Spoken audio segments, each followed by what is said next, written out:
Pensar a inclusão digital para pessoas com deficiência é uma das preocupações recentes de parte do terceiro setor. No contexto de pandemia, onde as tecnologias se consolidaram como instrumento de trabalho e formação, não pensar na inclusão é aumentar ainda mais as desigualdades no país. Olá a todos e todas, meu nome é Fernanda Nobre, sou gerente de comunicação da Fundação TID Setúbal, branca, cabelos negros na altura dos ombros. No fundo, se vê uma parede branca, uma porta e um quadro com figuras geométricas com tom alaranjado e verde. Estou usando óculos, uma camisa de cor azul e um batom vinho. Estamos começando aqui um novo espaço com o nosso público, agora com entrevistas em vídeo. O nosso primeiro convidado é o Odilon Gonçalves, do Movimento Web para Todos. Nessa entrevista para o nosso produtor de conteúdos, Odilon chama a atenção para um cenário catastrófico de aproximadamente 45 milhões de pessoas com alguma deficiência e que estão excluídas das plataformas digitais. Confira a entrevista. Esperamos que ela seja inspiradora para sua organização também se integrar a esse movimento. Olá, meu nome é Daniel Cerqueira e eu vou começar fazendo minha audiodescrição. Eu sou branco, tenho cabelo curto castanho claro, barba e bigodes grisalhos, uso brinco nas duas orelhas e visto uma camisa xadrez em tom alaranjado. Ao meu fundo a gente tem uma parede verde com alguns objetos de artesanato, um chapéu de palha, 2 mapas e uma janela de madeira. Olá, Odilon, bem-vindo. Para começar, eu gostaria que você se apresentasse e nos dissesse um pouco da sua trajetória profissional. Obrigadão para a Fundação pelo convite. Somos parceiros e fico muito feliz de poder participar. Eu sou o Odilon, sou gestor geral da Espiral Interativa, eu também sou líder de UX e UI do Movimento Web para Todos. Eu estou num estúdio que eu fiz em casa, onde eu tenho um fundo com alguns painéis acústicos e 2 guitarras e um violão pendurados. Eu sou branco, sou ruivo, tenho cabelo curto, uma barba curtinha e 2 piercings na minha orelha esquerda. Tô com uma camiseta roxa e tô sentado numa cadeira gamer que diz muito sobre a minha personalidade. Mas então a minha jornada web, ela começou para valer ali em 2004 e vem até hoje. Eu queria que você contasse pra gente um pouco o que é o movimento e por que os 3 pilares de atuação são mobilização, educação e transformação. Foi uma idealização da nossa diretora, a Simone Freire, e esses 3 pilares surgiram numa mentalidade da gente conseguir transformar o cenário da internet no Brasil. Menos de 1% dos sites no Brasil, eles têm algum recurso de acessibilidade, não quer dizer que sejam acessíveis. Então, basicamente, a missão é transformar, a partir do impacto nos profissionais e nas empresas e qualquer um dos interessados, transformar esse cenário que, na minha opinião, é catastrófico, né? Nós temos mais de 45 milhões de pessoas no Brasil com algum tipo de deficiência. Normalmente as pessoas pensam em deficiência como deficiência severa, mas não, né? Nós temos um espectro de, dependendo do grau de miopia, já é considerado uma deficiência visual. Recentemente, o site da Fundação TID Setúbal foi reformulado, incluindo um tradutor de Libras para todas as nossas publicações e também estamos investindo na descrição das imagens nas publicações nas redes sociais. Por que esse tipo de ação é importante para a acessibilidade nas plataformas? Num pacote de melhores práticas para você tornar a sua plataforma mais acessível, esses 2 pontos que você citou, Daniel, são alguns dos protagonistas. Então, o avatar de Libras, ele vai se comunicar muito bem com os surdos. Por exemplo, se você tiver um texto que foi salvo como imagem, lascou, porque o avatar de Libras não vai ler, né, e não vai conseguir traduzir. A descrição de imagem, eu gostaria de dizer que é talvez o recurso fundamental, porque você pode usar descrições de imagem que vão beneficiar os cegos, né? Então, os cegos, eles podem ser incluídos em conteúdos imagéticos por meio da descrição de imagem. Nós falamos de atender o público dos cegos e dos surdos. Que outras deficiências um site ou uma rede social pode trabalhar para torná-las mais inclusivas? A pergunta é muito importante, porque, infelizmente, né, por exemplo, quando procuram a Espiral, normalmente falam, mas a gente quer atender cegos e surdos. Mas não, né, existem muitos outros. Pessoas com deficiência física, com diferentes graus de severidade.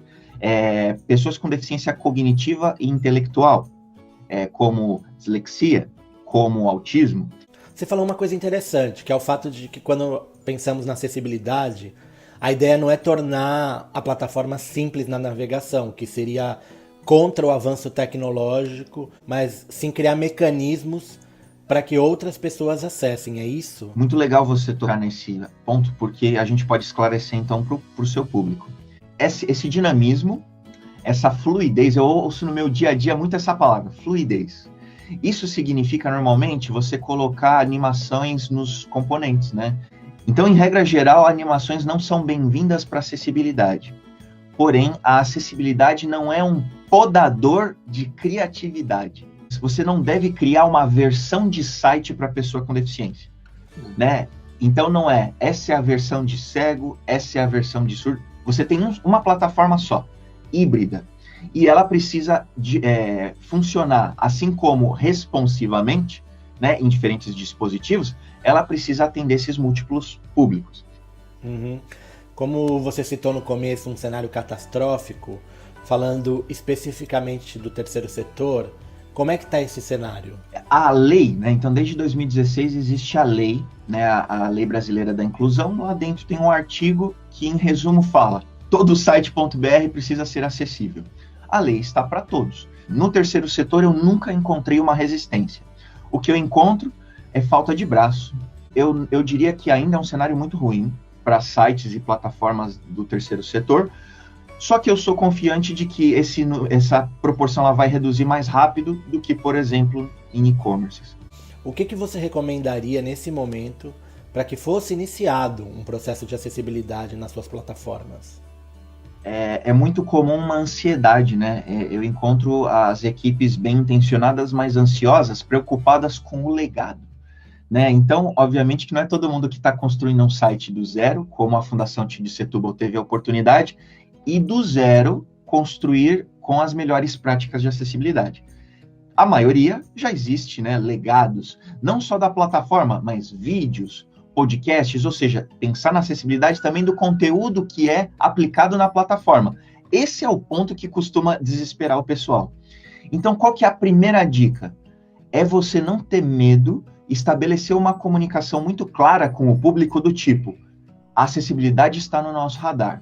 E aí a pessoa com deficiência, ela não vai te exigir soluções imediatas para ontem, mas você vai deixar muito claro, ó, nós vamos começar a mexer a acessibilidade por aqui. Ou seja, a primeira dica é o planejamento.